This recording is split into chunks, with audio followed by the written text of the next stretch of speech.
Shabbat Shalom. I spent time this year studying the development of Reform Judaism and how it compares to other streams of Judaism with some of our religious school students. Together, we examined the tangible differences between sects when it comes to liturgy and ritual. We looked at different sidurim and saw how prayers had been omitted, moved, edited, and in some cases added back into the Reform Siddur. We also thought about more esoteric and ideological differences, such as those around theology, the authorship of our Torah, and the purpose of mitzvot. Throughout these weeks of study and conversation, I challenged the students with a central question. So what makes us one people? If we're all connected, how are we connected? As our students quickly discovered, it's hard to find anything that the entire Jewish people agree upon. There are even some cases where the disagreement is so deep and severe that some argue we are not even the same religion. It's clear that as a people, a common understanding of halakha or ritual or liturgy are not what binds us together. Our views on gender equality, inclusivity, patrilineal descent, and even Israel are all over the map. So we look deeper. I have always believed that ultimately what connects us as a people is the core belief and understanding that we must protect one another, treat one another as holy, and care for others, not just ourselves. We must leave wheat in the corner of our field. Remember that we were slaves in the land of Egypt, so to take care of those who have less. Kol Yisrael Aravim Zeh Lezeh. All of Israel is responsible for one another. This is not the first time I have wondered about the concept of peoplehood. You cannot become a female Reform rabbi, having studied in Jerusalem, having worn a kippah at the Kotel, having explored what it means to wear a tefillin or a talit, having examined and deeply studied the patriarchal texts and rituals of our tradition, and even having gone to the mikveh without deeply engaging in thought around the idea of Jewish peoplehood. So yes, I have gone down this rabbit hole before. And during certain periods of my life, I have deeply struggled with being in peoplehood and supposedly being connected to people who reject not only what I believe, but who I am and what I stand for. And I'm in one of those periods of struggle right now. Today, I am struggling with peoplehood because of the small but mighty and widely publicized minority of Jews who are refusing to vaccinate their children. I'm struggling with peoplehood because I do not know how to stay connected to a Jew who is inflicting harm upon another person. I am struggling because I am scared that my child, my friend, my parent, or even myself might contract this deadly disease. In recent articles in the New York Times, we have learned that the outbreak of measles in New York, an epicenter of the global measles crisis, is the largest and longest lasting since measles was eliminated nearly 20 years ago. As of April 26th, 500 of the roughly 700 cases recorded were in people who had not been vaccinated.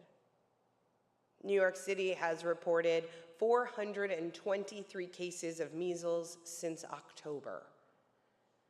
As part of this growing public health emergency, schools have been closed, quarantines declared, and individuals have received summonses for refusing to vaccinate themselves or their children. Measles is one of the most contagious diseases, since it can survive in the air for up to 2 hours after an infected person has left the room. Even with modern medicine, this virus is so nasty that it kills about 1 in every 1,000 people who contract it. Starting in 2000, when the virus was contained and eliminated from the United States, worldwide deaths of measles fell from 550,000 a year to 90,000. That is hundreds of thousands of lives that were saved by a vaccine. Hundreds of thousands of worlds that were not destroyed. There are many, many people who have decided that they know better than doctors, better than infectious disease specialists, better than hundreds of scientists who study and create vaccines. Anyone who has been watching the news over the past few years knows that the anti-vax movement in this country has been growing. Most laymen and experts knew that if this continued to snowball, and an outbreak was inevitable. So here we are. And some experts are worried that this will only be the first eliminated disease to return. A polio outbreak could be next.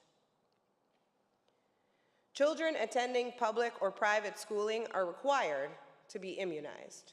However, New York State, like others, allows for exemptions.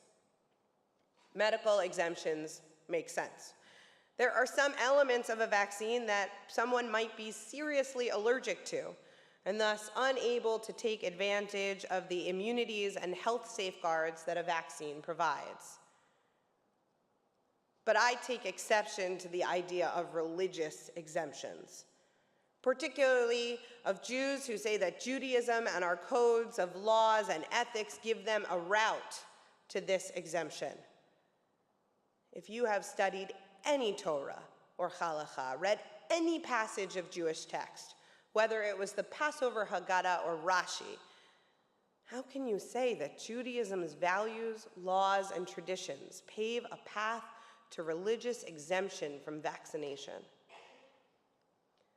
Salanter Akiba Riverdale High School, a modern Orthodox yeshiva here in New York City, commonly known as SAR, recently put out a statement to its family, arguing that based upon their understanding of halakha, Judaism does not allow for religious exemption to vaccination.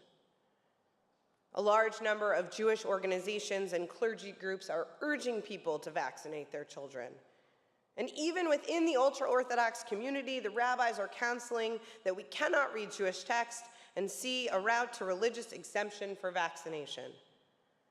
The Union for Reform Judaism summer camps have a policy requiring all persons on camp throughout the summer to have completed the age-appropriate vaccination schedule, and the only exemptions are for those with severe and physician-documented allergies. Our tradition is clear. We need to vaccinate. We must protect ourselves, our children, and our community.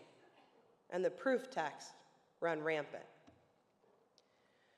Deuteronomy 4:15 states, "V'nishmartem me'od lenafshotechem."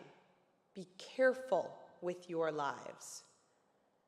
This verse and others in our sacred text remind us that we must do everything in our power to keep our bodies healthy. Our tradition explains that our bodies are on loan from God, and thus we are obligated to treat these gifts with utmost care. If I were explaining this to my children, I would tell them, we treat our bodies like we treat our library books, with kindness and care, remembering all the while that we do not get to keep them forever. We can also look at the concept of pikuach nefesh, preserving and guarding of one's life. This is the highest Jewish value.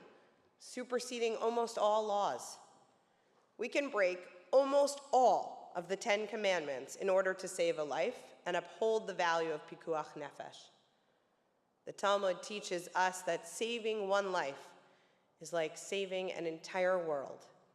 And so we must do everything we can to keep that one life, that one world, whole. And if pikuach nefesh, the highest value, isn't high enough, then let us remember that the Torah tells us over and over again to care for the poor, the orphaned, and the widow in our midst. Through this, the text teaches us to watch out for those who have lost some sense of agency, have hit on hard times, or need extra assistance to get by.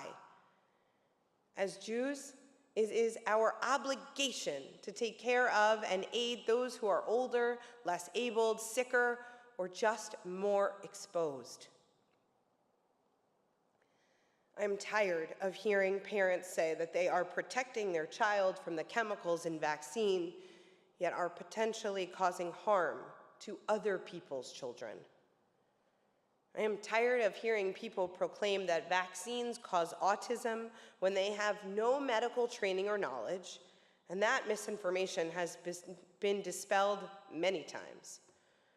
I'm tired of people insisting that every individual has the right to do what is best for themselves while ignoring the basic premise that societies only function when we think about others. I'm tired of people forgetting that it is not just about them, that they are part of a bigger group that depends upon each of us doing our share.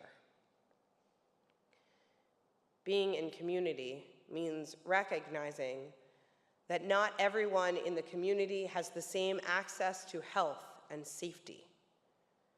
Being in community means caring for others, not just ourselves. Being in community means putting the needs of the group above the wants of the individual. Thinking about the group instead of just the individual is an essential element of herd immunity. By vaccinating, we are protecting the group from an outbreak, from an epidemic where diseases are passed as easily as a salt shaker at a dinner table. Using vaccines to create herd immunity helps to create a pocket of safety around those who are most vulnerable, those who are the poor, the orphan, and the widow in our unhealthy midst. I'm a mother, and I want my child and every other child I see to be protected. I am a daughter, and I want to protect my parents and other parents who are immunocompromised. I am a Jew, and I want to protect those who need protection because of circumstances beyond their control. And I am a rabbi, and I want to protect my religion from being used as a weapon of massive health destruction. One of my favorite stories begins in a town where a disastrous flood is coming. The townspeople are all told to evacuate, but one person decides to stay in her home. As the rain starts, the police come by and they knock on her door and tell her, "Ma'am, we need to evacuate. This van will take you to safety." "No," she replies, "I'm not worried. God will save me." The waters come and start to rise, and the woman must go to the second floor of her home. A man in a boat rides up to her house and says, "Ma'am, come with me. My boat can take you to safety." "No," she replies again, "I'm not worried. God will save me." The waters rise even further, and the woman has to climb on top of the roof of her home. A helicopter flies by and drops a ladder to her. The people in the helicopter shout to her, "Grab on! This helicopter will take you to safety." "No," she replies one more time, "I am not worried. God will save me." Well, of course, the water rises and the woman drowns and dies. And when she comes before God, she is bewildered. God, she says, why didn't you save me? I am a good Jew, and I have always followed your laws, but you didn't save me from the flood. God looks at her, and even more bewildered says to her, what do you mean? I sent you a van, I sent you a boat, I sent you a helicopter. How can I save someone who doesn't take advantage of the miracles I send? Maimonides, the Jewish philosopher and physician, wrote, God created food and water. We must use them in staving off hunger and thirst. God created drugs and compounds and gave us the intelligence necessary to discover their medicinal properties. We must use them in warding off illness and disease. A miracle has been placed before us, one that will save lives, save worlds, and protect our community. Let us not be as arrogant as that woman and refuse the miracles that are being given to us. Let us not turn our back on our faith and our tradition by forgetting that life is sacred, holy, and must be protected by whatever means necessary. Let us remember what it means to be a member of a community and one of the Jewish people.